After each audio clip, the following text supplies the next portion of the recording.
Here's one of my frontier style knives. This is a clip point style knife.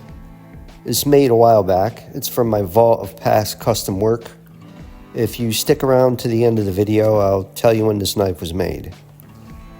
I'll also be adding an additional photo at the end. I'll talk about it and let you know what these knives were about. For now, I'll give you a little bit more info on this knife. We'll start out with the handle. The handle was cut from a piece of elk.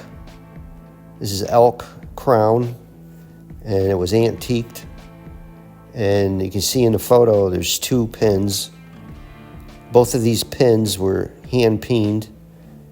Now, if you're not familiar with the term hand peened, peened means the pin was hammered repeatedly to dome out the head of the pin. It gives it a really unique look, really vintage. Pins were often done this way for many years. Right after the handle, you can see some leather. That leather was hand cut and hand aged and hand wrapped. It was then carefully placed around the handle itself to meet up with the blade, and then it was sealed.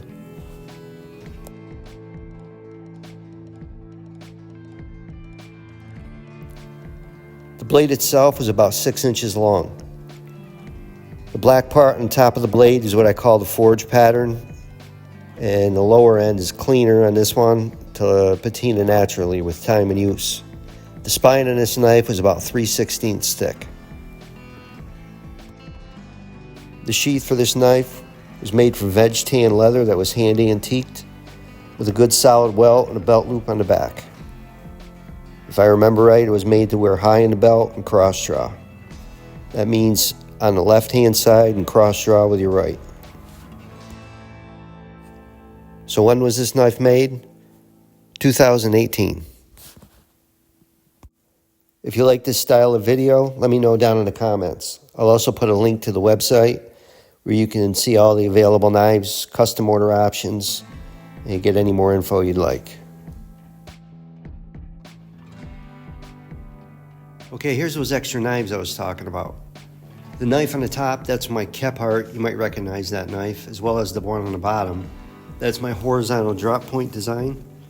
Both of these were custom ordered with aged black walnut handles, and they both have pattern aged blades. That's the forged pattern on the top part of the blade, and the bottom is cleaner. And both of these will patina naturally with time. Both had dark brown sheaths, and the one on the bottom, the horizontal drop point, is a custom snap sheath. In this case, it'd be worn on your left side and cross draw with your right hand. Thank you for watching, and don't forget to like, subscribe, and share.